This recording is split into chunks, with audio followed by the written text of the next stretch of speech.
Magandang araw po sa bawat isa.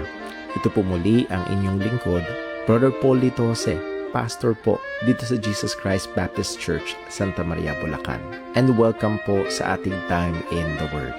Ito po ay panahon na kung saan tayo nag-aaral ng salita ng Diyos sa patuloy na ikalalago ng mga mananampalataya, sa ikaliligtas ng mga kaluluwa, at lahat ng ito ay sa ikakaluwalhati ng pangalan ng ating Panginoon. Salamat po at kasama po namin kayo ngayon at nawa patuloy tayong matuto, lumalim sa pagkakilala, pagmamahal, paglilingkod at pananampalataya sa ating Panginoon at tagapagligtas.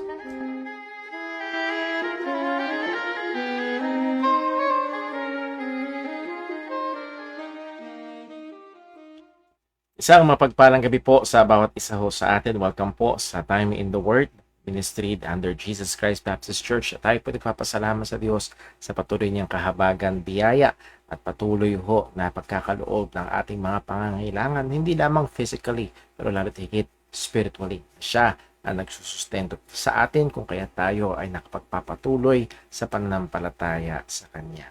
Tayo nagpapasalamat sa Diyos na tayo ho ay, kung naalala niyo ho, ang history ng ministering ito, ng ating online Bible study, ay nagsimula ang pandemic at salamat sa Diyos na sinusustentuhan niya tayo upang ito ay mapanatili ho natin. At sa biyaya ng Diyos ay nawa ito ay patuloy na nagiging paalala sa mga katotohanang alam na natin or kung sakali man ay mga dagdag na kaalaman natin. And hopefully, kung yung naalala in the very start ng ministry na ito, ang goal is not just to give information, kung hindi lalo pa tayo na mahubog sa wangis ng ating Panginoong Kristo. Na yung mga kaalaman, yung mga katotohanan ay magkaroon ng epekto sa atin ng mga pang-araw-araw na buhay. Well, bago tayo dumako ho sa atin ng mga announcements, sa ating pag-aaral, ilan ho muna mga announcements. Kung yung naalala ho, ay in-announce natin ang isang ministry na simulan ni Brother Boy. Ito po ay yung Faithful Bible Truths. And contributors ho dito ako at iba pa natin mga kamanggagawa. At ito ho ay isang YouTube channel. So kung hindi nyo pa ho na-visit, please do visit it and subscribe. And then i-share ho natin sa iba at panoorin natin yung mga videos doon. At hopefully, ito ay maging malaking tulong ho sa atin. At also, dito ho sa ating mga kapatiran sa JCBC ay atin hong parating na youth conference. Pag-pray natin yan. So, meron hong chance na ma-move ng one day kung ang atin hong gobyerno ay i-move ang holiday ng November 30 to November 29, which is ginawa na nila ng mga nakaraan para ho sa long weekend. So magiging November 29 yung atin hong youth conference dahil ayaw natin ito hanggat maaari. We were really avoiding it na nakadikit sa Sunday dahil gusto natin na magkaroon ng tama at maayos na paghahanda para ho sa Lord's Day.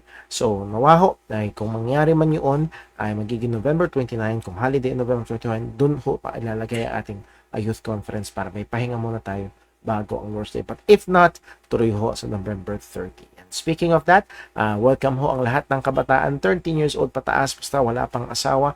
Ang atin hong registration fee ay 70 pesos, 50 pesos last year pa yun. May inflation na, 70 pesos ho ang atin hong registration fee, and yung registration ay available online, and also yung payment available online. You can visit yung hong youth ministry page ng Jesus Christ Baptist Church. You can search it on Facebook, ilagay nyo lang Jesus Christ Baptist Church Youth Ministry at makikita nyo ho, at yung mga announcements po ay nahandun naman doon din po mag-update. And then also, kailangan natin ng mga mag-volunteer para po sa araw na yon na makakatulong dahil ang ating mga young people ay magiging busy sa program at syempre sa pakikinig ng salita ng Diyos. So nawa ang ating mga adults lalo na ay suportahan. Like last year, napakaganda ng ginawa ng mga kapatiran, napaka-solid ng support at then napakasaya din ng fellowship. So sana ho ay maulit muli this coming November. And then also, pag-pray ho natin, ang atin hong parating din na meron tayong for the first time, nakaroon tayo ng church overnight fellowship. And kailangan ho natin nag-sign up. Ang kailangan ho within this month, October 31st, kailangan na natin yung bilang ng mga sasama para ho makapagpa-reserve na ho tayo ng lugar na atin hong pupuntahan. And then also, nakiki-announce din po yung isa nating mga kapatiran natin from ibang gawain. November 16 ay meron pong First Bulacan Gospel Conference dyan ho sa, ay ko nakakalimutan yung lugar. Malapit lamang ho dito, around 20-40 minutes away. Hindi ko naman maalala yung pangalan ng lugar. So if you want further details, you can message me para ho sa conference po na yun. I believe November 16 po yun, that's a Saturday also, and 250 pesos po ang registration fee sa conference po na yun. Okay, so yun ho ang ating mga announcements. Dadako ho muna tayo sa ating pananalangin bago tayo pumunta sa ating pag-aaral ngayong gabi. Let us pray. Panginoon naming Diyos, aming Ama sa langit, patuloy kami na nagpupuri, nagpapasalamat sa iyo, O Diyos, namamangha sa iyong matinding biyaya na sa amin ay nagligtas, at gayon din namamangha sa iyong biyaya na nagsusustento sa amin, biging sa iyong mahabang pasensya na patuloy mo pinagkakalob sa amin sa kabila ng aming mga pagkukulang. Lord, tulungan mo kami, O Diyos, sa patuloy bilang iyong mga anak, patuloy pang makipaglaban sa kasalanan. Bigyan mo kami, O Diyos, ng puso na nandoon ang pandidiri sa kasalanan, kalungkutan sa kasalanan, hindi una sa kasalanan ng iba, kundi una sa lahat sa kasalanan na nasa amin pa. Nawa, O Diyos, tulungan mo kami, hindi lamang sa pag-aaral na ito, kundi sa bawat pag-aaral namin sa aming personal na panahon or maging sa mga public ministry ng iyong salita. Nawa, O Diyos, ay gamitin mo ito upang patuloy kaming hubugin, upang patuloy kaming i-convict sa mga bagay na maaaring wala o mali na nasa amin. At nawa, O Diyos, ay gamitin mo ito sa patuloy na kababanal ng iyong mga mananampalataya. Lord, ang aming pong pag-aaralan ay patungkol sa banal na Espiritu, ang paunang bahagi ng mana na iyong pinagkaloob sa amin, nakatahan sa amin. Lord, napakatinding biyaya. Kaya, O Diyos, tulungan mo nawa kami, bigyan mo kami ng bukas na puso't isipan upang lalo naming matutunan, upang lalo naming maunawaan ang mga dakilang bagay na iyong binigay sa amin nung kami ay iyong iniligtas. Salamat, O Diyos, sa kaligtasan. Salamat sa kapatawaran ng aming mga kasalanan. Salamat po na merong banal na Espiritu na nakatahan sa amin, kung kaya't pwede kaming tumawag sa iyo na aming Ama. At ngayon sa daling ito, ikaw po nawa ang kababay, magpala, mag-ingat sa amin. Sarigsikin mo kami sa namang mga kasalanan sa aming mga buhay, at tuman ay nasabi namin, nagawa namin, or kahit inisip man lang o ninasa na hindi ayon sa iyong kalooban. Panginoon, patawarin mo po kami. At muli, ikaw lamang ang maitaas sa amin mag-aaral ngayong gabi. Dalangin namin sa pangalan ng aming Panginoong Hesukristo. Amen. Okay, dumako tayo sa ating lesson ngayong gabi. This is lesson number 22 about the doctrine of the Holy Spirit, and we're going to and through a very controversial aspect or subject about the doctrine of the Holy Spirit, and it concerns with the gifts of the Holy Spirit. So magkaroon muna po tayo ng review sa ating mga nakaraang pinag-aralan. Pinag-aralan natin yung work ng Holy Spirit sa mga mananampalataya. Doon yung baptism, sealing, indwelling of the Holy Spirit, which are objective blessings. And then pinag-aralan natin yung fullness of the Holy Spirit. At ang number one na larawan nito ay hindi yung mga lumulutang o kung ano-anong mga mamirakulo, kundi ang number one na larawan nito ay yung karakter, yung nakikita sa buhay ng mga mananampalataya. And ang fullness ng Holy Spirit is subjective. Ibig sabihin, ito ay iba-iba sa bawat Kristiyano. It is synergistic. Andun ang gawa ng banal na Espiritu. That's why, again, Galatians 5, the fruit or the work of the Spirit. And then nandun naman yung gawa ng mananampalataya. Add to your faith. Add to your faith. Sabi ni Apostol Pedro. So, there are two energies working together, and that's why it is called synergistic process. So ito yung proseso and ang bawat Kristiyano ay dumadaan dito. And if you remember yung pangangaral ng salita ng Diyos last Sunday, every Christian, as long as we are living here, are a work in progress, and magkakaiba yung progress ng bawat isa. Now, the question is this: how are we to be filled with the Holy Spirit? Because we are commanded, be filled with the Holy Spirit. Utos ng Panginoon yan. Pero paano? At we saw na ang paraan ay ang pag-subject ng ating mga sarili sa mga kaparaanan or means of grace, yung mga daluyan ng biyaya ng Panginoon. And we looked at the 4 basic means of grace. And when we say basic, ay hindi ito yung parang maliliit, kung hindi as basic as 1, 2, 3, ABC, at hindi matututunan ang ibang mga bagay kung wala yun. Ganun din, ang basic ay itong 4 na ito, yung exposure to the Word of God, be it in a private or public ministry, persevering prayer life, biblical ordered church life, napakahalaga ng church sa buhay ng Kristiyano, and then mortification of remaining sins, at meron dalawang parte ito ay yung pagpatay o pag-alis sa mga kasalanan, and then yun namang pag-develop, or as we have quoted yung sinabi ni Peter,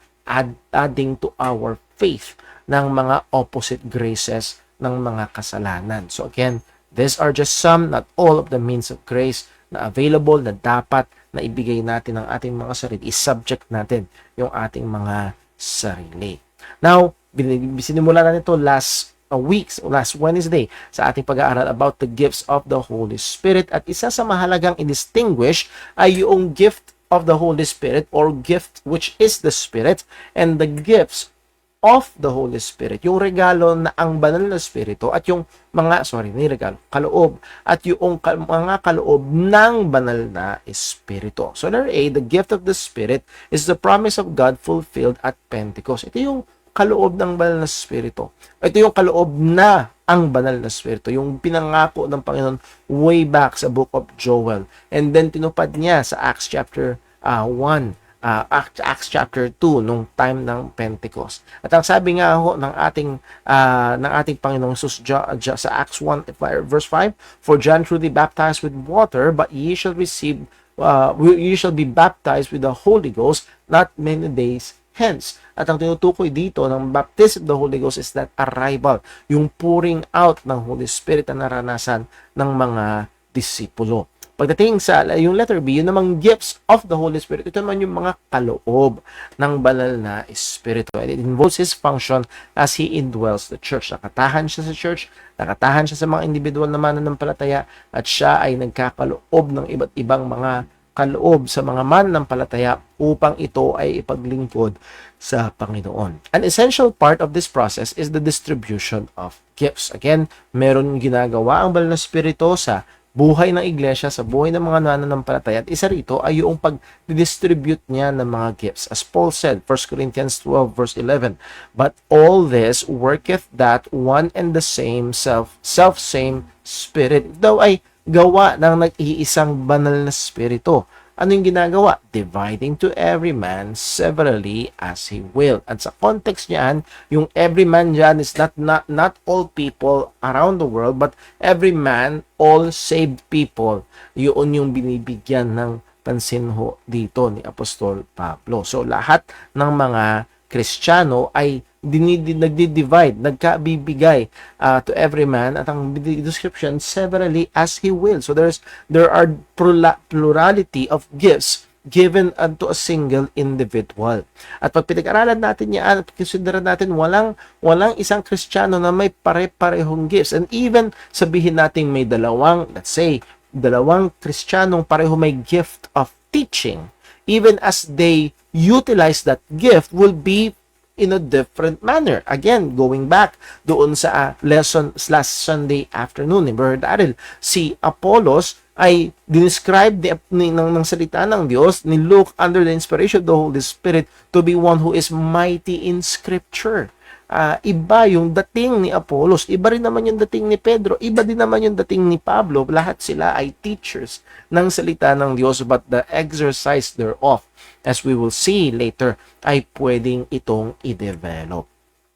Now, tingnan natin sa Old Testament accounts. God filled chosen men with His Spirit to work with skills according to the regulated building of the tabernacle. So this is just one of the examples na tinignan natin. If you remember si Bezalel, na kung saan talagang pinili ng Panginoon, sinabi ng Diyos na siya pupuspusin ng Espiritu ng Panginoon upang gawin niya yung inuutos ng Diyos when it comes to the building of the tabernacle.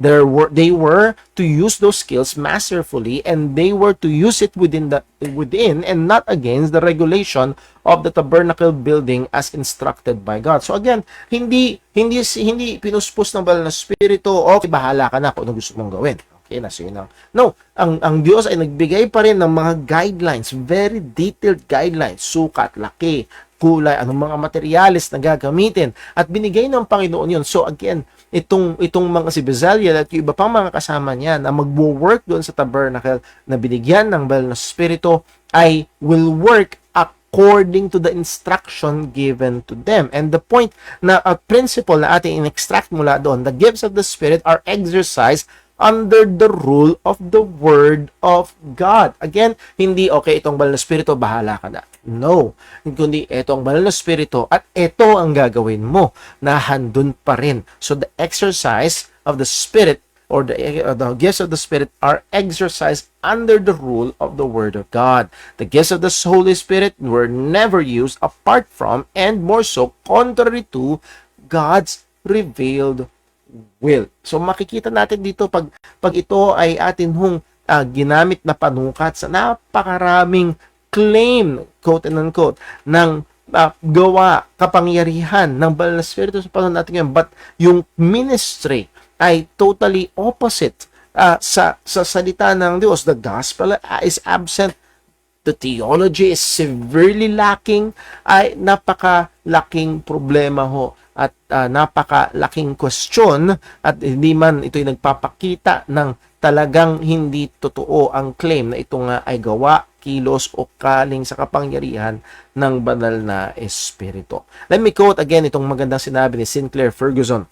Central to the exercise of any gift of the Spirit is the ministry of the Word given to God's people. What a good statement. At napakaganda na matandaan natin ito. Central to the exercise of any gift of the Spirit is the ministry of the Word given to God's people. So you cannot separate the two.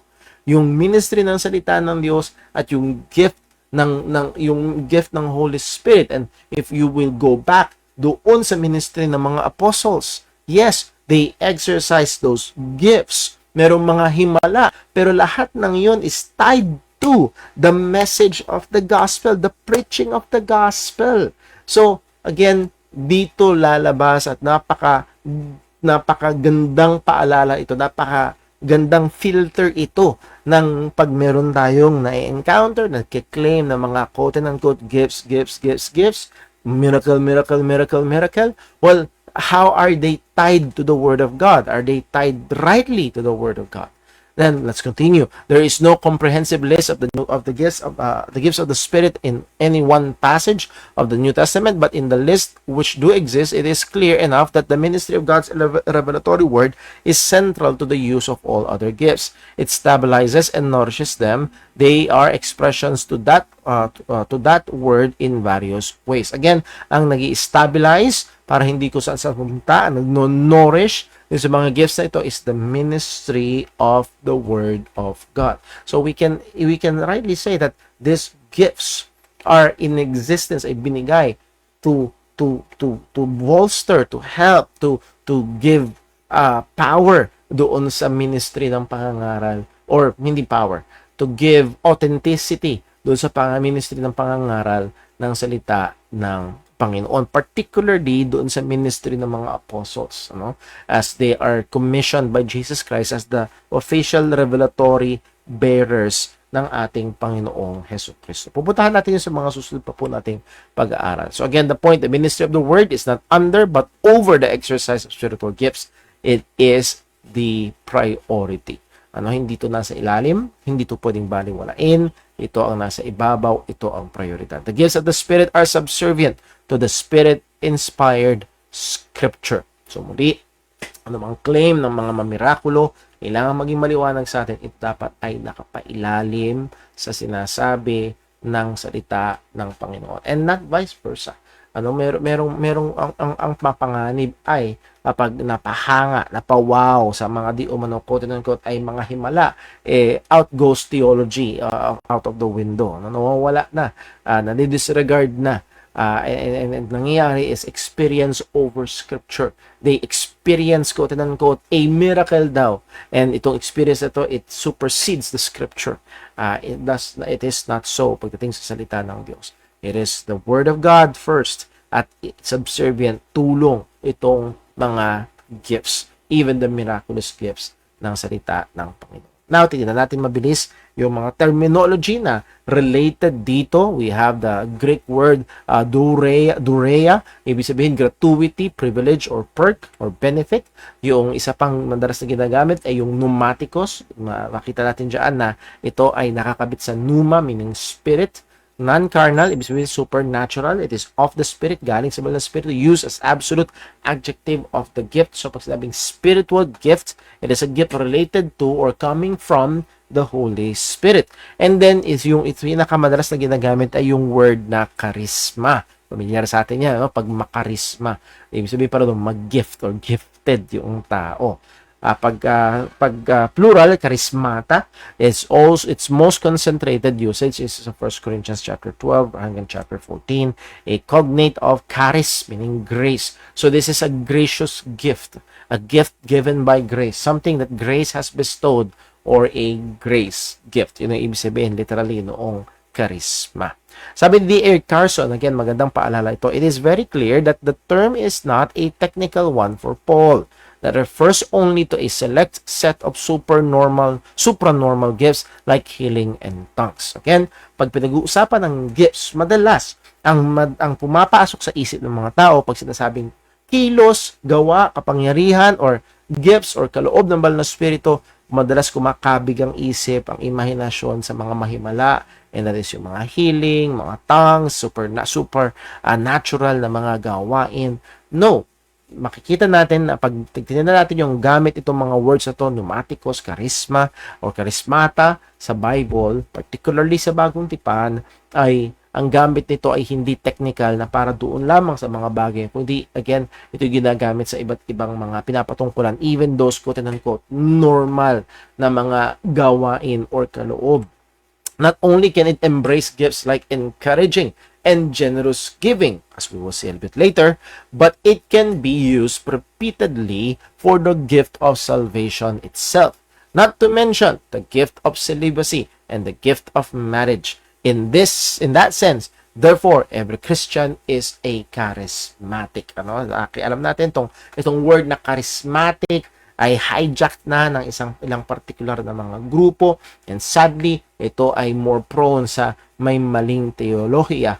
Nevertheless, totoo sinabi ni D.A. Carson, all Christians are charismatic because all Christians are gifted by the Holy Spirit, dividing to every man severally as he will. So again, but magiging maingat tayo na gumamit ng word na charismatic at sabi, charismatic ako, dahil madalas iba ang connotation nun sa panahon natin ngayon. But magbibigay tayo ng babala, caution, beware of those who use and view the gifts of the Holy Spirit and limit it to the miraculous and spectacular sign gifts only. So, pag pinag-usapan ang gifts of the Holy Spirit, again, madalas, hindi man nila nilimitahan, ay pinapatungkol lamang nila ito doon sa mga mamirakulo, gaya nga ng mga himala, pagpapagaling, paggawa ng mga supernatural events, or pagdidecree patungkol sa panahon, or even yung mga speaking in tongues and so on. So again, mga mahimalang mga bagay. Sabi ng Romans chapter 12 verse 6, ito natin makikita na yung gamit ni Apostle Pablo ng gifts ay hindi lamang ito yung mga mahimala, but even in those more normal, more usual, more sabihin natin na mas normal at hindi ito kagimbal-gimbal o katangi-tangi. So ano ito? Basahin natin Romans 12 verse 6. Having then gifts, gifts differing according to the grace that is given to us. So ito daw mga gifts ay differing. Pagkakaiba. And sadly, may tendency, lalo na sa mga charismatic Pentecostal, na kailangan yung isang particular gift, particularly speaking in tongues, ay dapat nasa lahat ng Kristiyano. No, that is not the case. Actually, pag binasa kahit yung mga paborito ng mga passages sa 1 Corinthians chapter 12, may mga gifts ng speaking in tongues, may mga gifts ng interpretation. So, hindi expected na lahat. Okay? At hindi ito walang training, walang practice nito. At kagaya nung naka-fellowship ko minsan na kamanggagawa, pastor na siya, Baptist na siya, at Reformed Baptist, na dati ang background niya ay dating charismatic Pentecostal, at talagang merong seminar, merong practice kung paano yung mga tunog na yun ay malalabas. So again, this is really departing from the Word of God. Nevertheless, ang sabi, having then gifts differing, magkakaiba, according to the grace that is given to us, ayon sa biyaya ng Diyos na binigay sa atin, ang banal na Espiritu ang nagde-decide whether prophecy, let us prophesy according to the proportion of faith. Again, yung prophecy dito more on leaning sa pagtuturo, pangangaral ng salita ng Panginoon, or in ministry, or ministry that is serving, the gift of serving. Let us wait on our ministering, or that he that teacheth, the gift of teaching, yung pagtuturo, on teaching, or he that exhorteth, on exhortation, or he that giveth. Ito yung gift na madalas iniiwasan ng marami, no? The gift of giving, the gift of generosity, let him do it with simplicity. He that ruleth, mayroong gift of ruling, with diligence. He that showeth mercy, the gift of showing mercy, with cheerfulness. So again, itong gifts of the Holy Spirit ay tinali ni Apostol Pablo. So what we can call more normal, not spectacular, not miraculous gifts. Nevertheless, it is the same word na ginamit niya patungkol sa mga miraculong mga gifts. It's the same dito sa mga more normal gifts. So makikita natin na itong paggamit ng Apostol Pablo ng word na gifts ito is hindi technical na lagi lang mamiraculo. So it's very wrong na lagi lang itong ipatungkol sa mga mamiraculo. And here are the passages, prominent passages na merong mga mention or merong list about the gifts given to us by the Holy Spirit. Pinakakilala ang 1 Corinthians chapter 12, and then yung binasa natin sa Romans chapter 12. Merong ilan na sa Ephesians chapter 4, and then sa 1 Peter chapter 4. So again, merong words of wisdom, word of knowledge, faith gifts of word of faith, knowledge of word of faith, word of knowledge, and then meron ding faith, gifts of healing, working of miracles, prophecy, discernment of spirits, kinds of tongues, interpretation of tongues. Different kinds of tongues, interpretation of tongues. 1 Corinthians chapter 12, verse 28, merong apostles, teachers, prophets, teachers, workers of miracles, helps, administration, kinds of tongues. Romans chapter 12, verse 6 to 8, prophecy, prophecy or preaching, service, teaching, exhortation, giving, leadership, showing mercy. And isang remarkable thing sa Romans chapter 12 ay walang binanggit na supernatural gift. Walang tongues, walang interpretation of tongues. Sa Ephesians chapter 4 verse 11, apostles, prophets, evangelists, pastors, teachers. These are the official gifts. And then sa 1 Peter chapter 4 verse 11, merong speaking, and then yung merong gift of service or ministering. Now, what can we say about this? Pag binasa natin, maging yung context ng mga passages ho na ito, what are the things that we can observe? So, ilang mga observations. Number 1, no list is meant to be exhaustive. Not even the combination of all these lists. So, hindi ka pwedeng, kagaya ng pag binalikan natin, hindi lahat ng nasa 1 Corinthians ay nasa Romans. Hindi lahat ng nasa Romans ay nasa 1 Corinthians. Lalo naman do sa 1 Peter chapter 4 or do sa Ephesians chapter 4. So again, walang list na exhaustive. At pag pinagsama-sama man natin itong lahat na itong lima na ro na ito o lima na ito, hindi pa rin yun. And then also, kung naalala nyo, binasa natin sa Romans chapter 12, merong multiplicity of gifts. Hindi pa rin natin meron lang isa sa bawat isang Kristiyano. So, maaaring sa isang Kristiyano, mas mataas, pareho sila may gift of service and teaching, pero maaaring doon sa isa, medyo mas matindi yung binigay sa kanya sa gift of teaching, and then let's say, from 1 to 10, 5 sa giving, 8 sa teaching. And then sa isang Kristiyano naman, pareho sila may teaching and giving gifts, pero baligtad naman, 8 sa giving, and then pero pwede 5 sa teaching. So, muli, I'm not saying na may mga numbers na gano'n for help us to understand ay walang exhaustive list, not even the combination of this list. The primary point of 1 Corinthians is to show diversity in unity. Yun yung primary point. Masyadong masyadong nakaka-hangover ang marami pagdating dun sa gifts sa 1 Corinthians. Pero nakakaligtaan nila na merong problemang sinosolve si Pablo. Nami-misuse ng mga Kristiyano yung mga gifts. Nagkakahati-hati. May mga part ng church na sinasabing, ay, hindi ka namin kayo kailangan. Or then, meron naman mga members na sinasabi, hindi kami kailangan. No! That should not be the case. Again, ang goal ng gifts ay binigay ng Panginoon yan para ipaglingkod sa isa't isa, hindi magwatak-watak sa isa't isa. That is one of the primary na dinidil ni Apostol Pablo. And as we look at these gifts, ay isa yun sa mga dapat natin bigyang pansin. 1 Corinthians 12 verse 4. Now, there are diversities of gifts, but the same Spirit. And there are differences of administration, but the same Lord. And there are diversities of operation, but it's the same God which worketh all in all. You see the point of Paul? Diversity, same. Differences, same Spirit. Diversity of gifts, same Spirit. Differences of administration, same Lord. Diversities of operation, same God. Anong ginagawa niya? Yes, marami, pero may pagkakaisa. Yes, maraming puri, pero may pagkakaisa. Yes, iba-iba, pero may pagkakaisa. Yun ang pinopoint ni Apostol Pablo. Yun yung sinusolve niyang problema dito sa 1 Corinthians chapter 12. So again, hindi lang ito basta magbigay lang ng maraming list. That is not the goal of Paul. Ang goal niya is to show na merong iba't iba. Pero main point niya is to show yung unity ng mga iba't ibang mga gifts na ito. Number 2, observation, the order of the gifts varies. The order of the gifts varies. Dapat pala, i-display ko ulit yung itong table natin na ito. Pag pinagkumpara nyo ho itong mga list, yung kanilang order ay magkakaiba-iba. So, nung ibig sabihin yan, anong makukuha natin?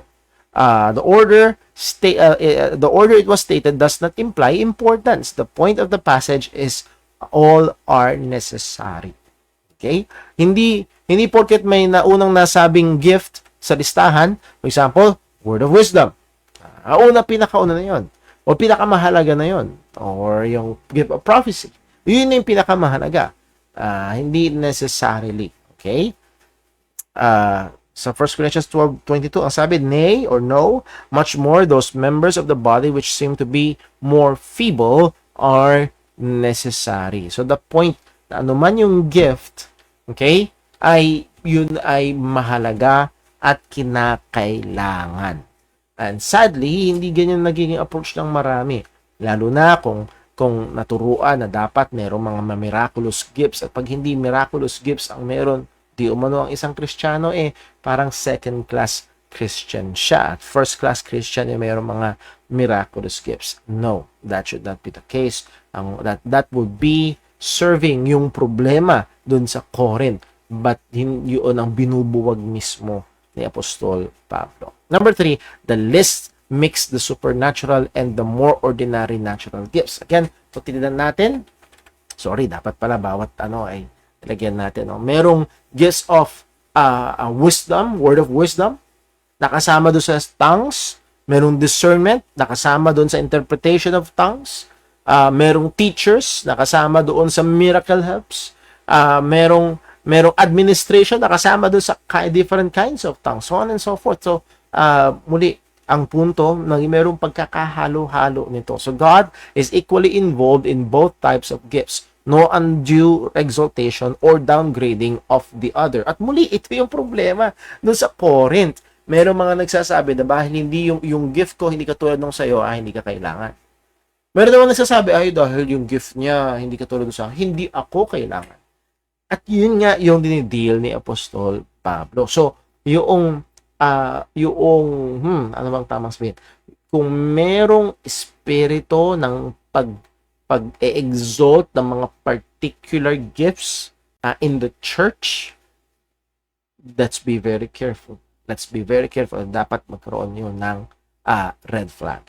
This is consistent with the primary burden of the passage. Again, yun ang burden ng passage. Unity in diversity, because it is the same Spirit who distributes the gifts. Merong iisang Diyos nagbigay ng mga gifts na ito. Merong iisang Diyos nag-empower sa mga gifts na ito. Merong iisang Diyos sa paglilingkuran ng mga gifts na ito. Yes, merong iba't ibang mga gifts, pero mayroong pagkakaisa. And it is totally contradictory kung ito ay nagdudulot ng paghihiwa-hiwalay. Sabi nga ni Gordon Spikeman, the ability to be helpful and to administer to administer our purpose just as charismatic as or gifted as the example, for example, glossalia or the gift of tongues.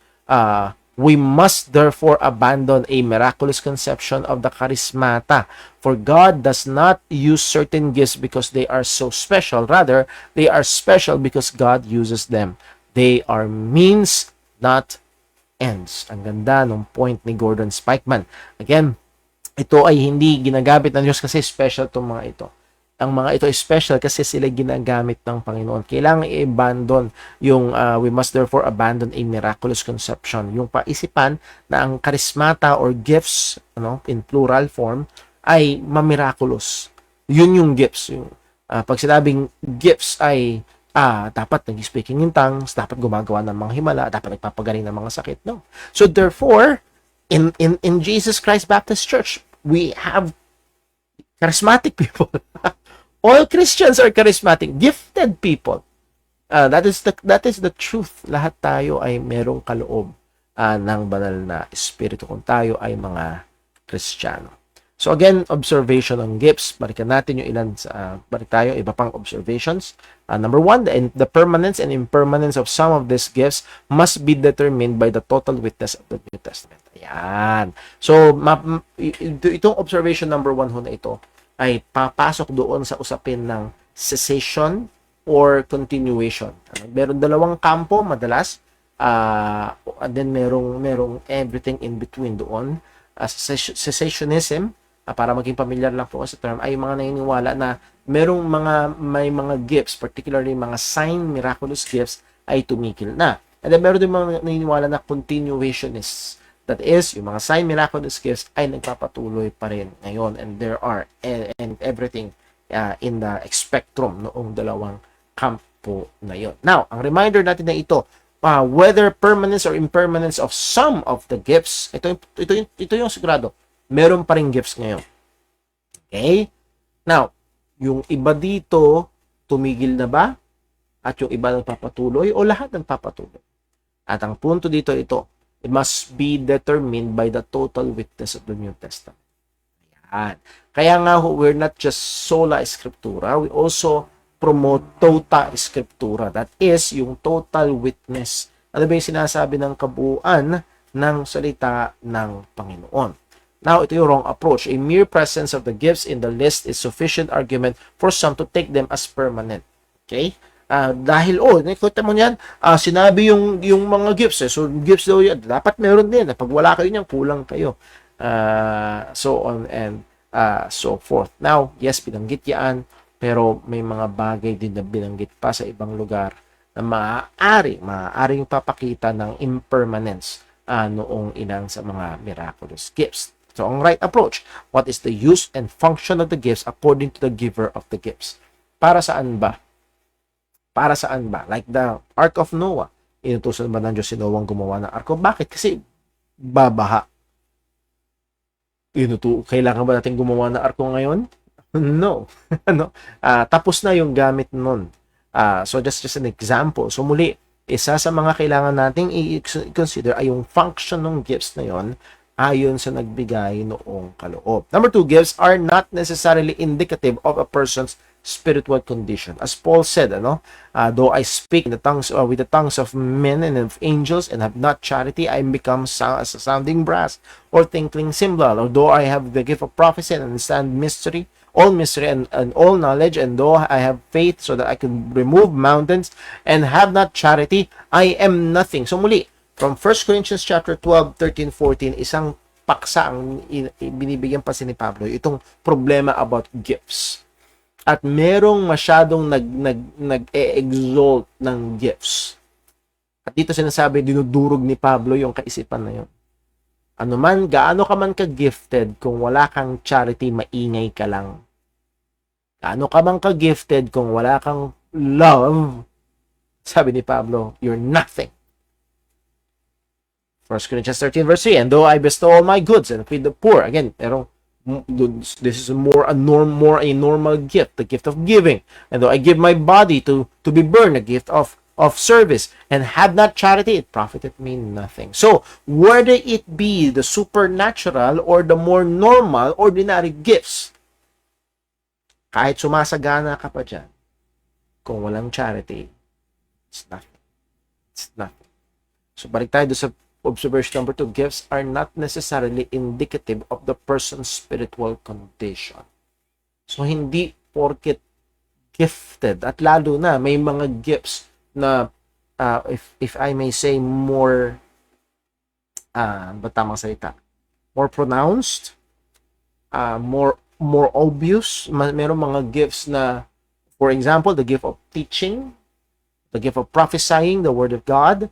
Dahil madalas ito'y tumatayo sa harap, mas na-appreciate ng public, mas nakikita ito ng church, at may tendency na mas ma-elevate. So again, ang Apostol Pablo dito, or tingnan na parang mas spiritual. Yun namang iba, basta nakakapag-quote and unquote, speaking in tongues sila, basta may himala sila ng gagawa, tinitingnan agad bilang spiritual. So, makikita natin na that is a wrong measurement ng spirituality or Christian or maturity, spiritual maturity ng isang nagpapakilalang Kristiyano. So, we cannot and must not measure the spirituality of a person in proportion to his exercise of his gifts, because these gifts can be improved. Pwede itong mapahusay pa, pwede itong ma-develop. So, it doesn't mean na basta may kahusayan sa ilang particular gifts ay nagpapakita agad ng pagiging spiritual. Sabi ni Sinclair Ferguson, spiritual gifts reflect more about the grace of the giver than they reveal about the gracious condition of the recipient. So, ang mas pinapakita ng spiritual gifts ay hindi yung spirituality ng may gift, o hindi yung graciousness na nagbigay ng. So, yun yung mas nakikita. Number 3, observation on the gifts. Our description of the gift must be oriented to what it does to others, or particularly the church, rather than to self. Yung ating description, yung ating pakikitungo sa mga gifts, ay kailangan mas nakatuon ito sa nagiging paglilingkod nito sa church kaysa sa sarili. Yung benefits nito sa iba, particularly sa church, kaysa sa sarili. Sabi nga ni Pablo, 1 Corinthians 12 verse 7, but the manifestation of the Spirit is given, yung gifts of the Spirit, bakit ito binigay? To every man to profit withal. Okay? Kaya ang bawat Kristiyano ay may gift or gifts ay binigayan to profit. Para may pakinabang. Now, yung profit dyan, hindi monetary profit, as we will see. Pero hindi yan para patulugin lang, hindi yan para walang gawin lang. Ito ay para may makinabang. Now, sino ang makikinabang? Ang sabi niya sa chapter 14, verse 12, even so ye, pertaining to the Corinthians, for as much as ye are zealous of spiritual gifts. Napaka-zealous nila na in a wrong way, na nahahati ang church dahil doon. Ang sabi ni Pablo, seek that ye may excel. Seek that ye may zealous kayo, sikapin yung mag-excel kayo. So, hindi niya pinapatay yung zealousness about the gifts. Itinatama niya yung direksyon nito. Na dapat maging zealous at talagang hanapin na mag-excel, ma-develop, ma-improve. Now, para saan? To the edifying of the church. And that is very, very important. Isa sa mga obserbahan natin kapag kung sakali man meron tayong napapakinggan, napapanood, ng mga nagkiklaim, lalo na ng mga quote-unquote miraculous gifts di umano, is it for the edifying of the church or for the exaltation of the miracle worker? Ayan.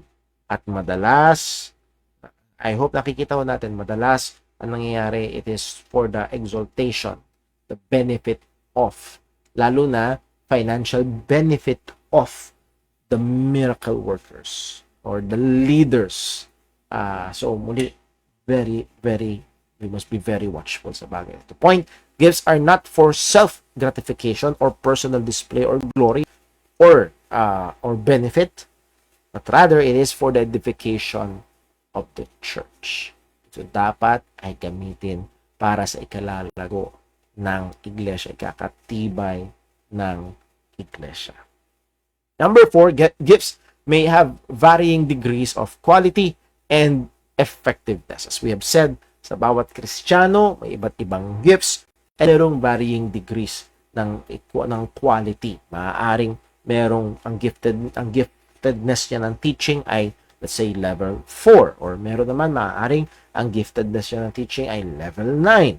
Or maaari namang sa gift of ministry, yung may level 4 ay pagdating sa gift of service, level 10 siya.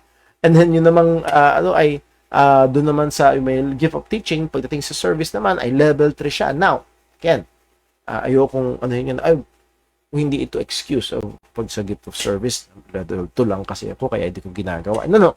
Ang sabi nga, seek that you may excel. Kailangan i-improve, kailangan pag-usayin, kailangan i-develop.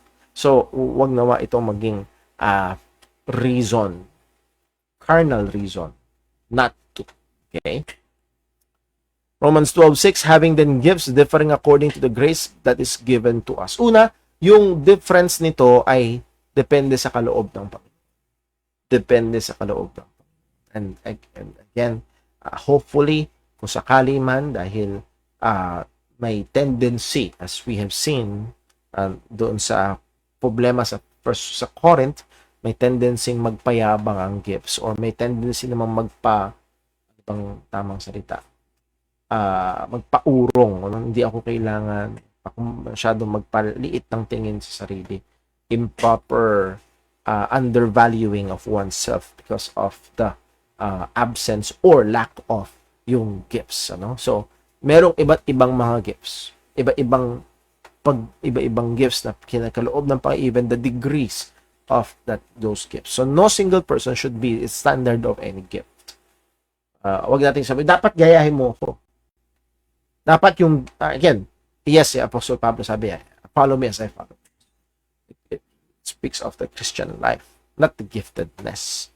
At yung iba, sinusukat yung ibang Kristiyano, ay, hindi kasing gifted ko. Ay, hindi kagaya ko. Hindi kagaya ko. So, again, maaari may kakaibahan ng gifts. So, muli, ay maganda na maisip natin itong mga ito kapag tumitingnan natin ang church sa kabuuan at kung may tendency tayo na, well, because you're not the eye, you're not part of the body. Ayan, dahil hindi ka kaya ko na mata, as Paul said sa 1 Corinthians chapter 12, hindi ka bahagi ng katawan. Hindi ka mahalaga, hindi ka kailangan. Ayan. So, huwag tayong magkaroon ng ganong kaisipan. One must not have the attitude of mediocrity, but must seek to excel in his giftedness. As I've said kanina, nakuha natin to kanina, even so, ye, for as much as ye are zealous of spiritual gifts, seek that ye may excel to the edifying of the church. So yes, ito'y kaloob ng Diyos, in varying degrees ang kaloob ng Diyos, but also we must seek to excel. Dapat sikapin, i-develop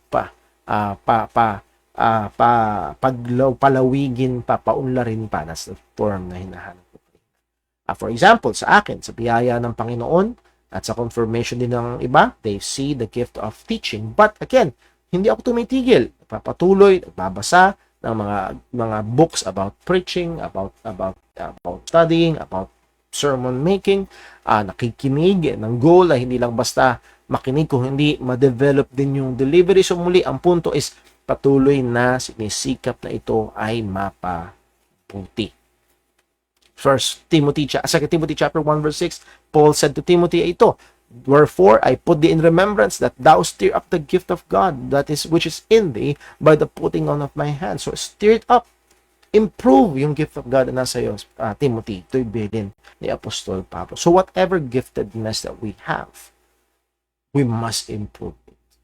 Now, just an application. For example, nasa church at sa biyaya ng Diyos, for example, the gift of service. And by the grace of God, nakikita mo na nandun yung kagalakan mo, na nagsuserve ka in any way, shape, or form dito sa church. Pero tingnan mo, iba bakit sila hindi kasing, I hope hindi yun maka-discouraged. I hope po na hindi yun maka-cause ng pride na, spiritual ako kasi sila. O hindi rin yung maka-discourage, ayaw nila, ayoko na rin. No, seek that you may excel for the edification of the church. You will be accountable to your gift. You'll be accountable to God for your gift or gifts. They will be also. So, sakali man, tuloy lang kapatid, paglingkod natin, improve natin yung mga gifts na ibinigay sa atin ng Panginoon. So, let us all seek to excel in our God-given gifts for the glory of God and for the edification of the church. Dito tayo matatapos ngayong gabi.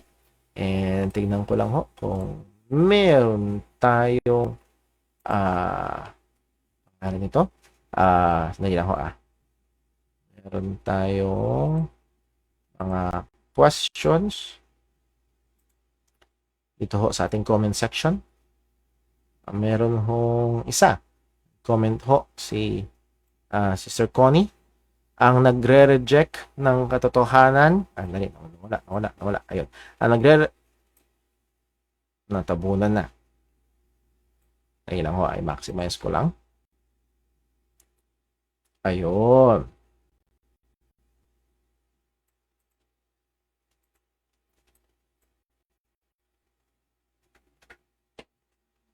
Mga hindi tunay na Kristiyano pero gift. Mga hindi tunay na Kristiyano pero gifted at talented from the Holy Spirit. Hindi po. Kasi again, ang gift na pinag-uusapan ay gift of the Holy Spirit at hindi pwede magkaroon ng gift of the Holy Spirit kung walang Holy Spirit. So mga hindi Kristiyano, yes, maaaring may ability sila, talented sila sa bagay, but it cannot be considered as a gift. So pag hindi Kristiyano, walang gift ng Holy Spirit. Pag Kristiyano, merong gift, hindi pwedeng wala. Number next, ang nagre-reject sa katotohanan ng Diyos from the Bible, possible ba na wala silang Holy Spirit? Yes, possible. Kahit natanggap ang mga doktrina, possible pa rin naman na walang Holy Spirit. So again, kailangan patuloy na saliksikin ng isang tao, siya sa atin ng isang tao kung siya nga ay tunay na Kristiyano or hindi. Now, ang Kristiyano ay lumalago. Ayan, yan yung isa sa mga aspeto ng Christianity. We are still a work in progress. At isa sa mga areas na kung saan nagpo-progress tayo is in our knowledge. As Brother Daryl gave an example last Sunday, may mga dating pinangahawakan, bilib, pinapangaral, ginagawa, pinapractice, pero lo and behold, hindi pala totoo. And after so many years, maybe decades, 2 decades, at saka binitawan dahil nalaman yung katotohanan. So it may take time, it may take a while. So ang nagre-reject sa katotohanan ng Diyos from the Bible, possible ba na wala silang Holy Spirit? Yes, possible po. And kahit din napaka okay ng doktrina, possible din naman na walang Holy Spirit yung taong yun. Number next, ang gift po ba ay after ng grace or mismong talent na ng tao bago pa siya naging Christian or believer? Siguro may tie up ko doon sa sagot ko kanina. Hindi siya, kung ibig sabihin ng after ng grace is after ng salvation, yes. Dahil ang magbibigay ng gifts ay ang Holy Spirit. At hindi siya magbibigay sa hindi Kristiyano. So, ang gifts ng Holy Spirit ay doon lang sa mga Kristiyano. Now, merong confusion madalas patungkol sa talent and then sa gifts. Maaaring pwedeng ang punto ko sa ang spiritual gifts, it is from the Holy Spirit, it is connected to the Holy Spirit, and it may be gamitin ng Panginoon yung talent na meron na noon, and it will be now used for the glory of God, for the edification of the church, and it is only through the work of the Holy Spirit. Kaloob pa rin ng Banal na Espiritu. So, maaaring doon maghihiwala yung talent at saka yung gift. Yung gift ay it is through and by the Holy Spirit. At yung talent, kahit mga unsaved, ay merong mga talented. So, hindi actually yung talent, kundi yung gift ng Holy Spirit. At yun yung ipaglilingkod natin sa mga sa iglesia. Tingnan lang ho natin yung sa PM wala, sa text message ay wala rin naman.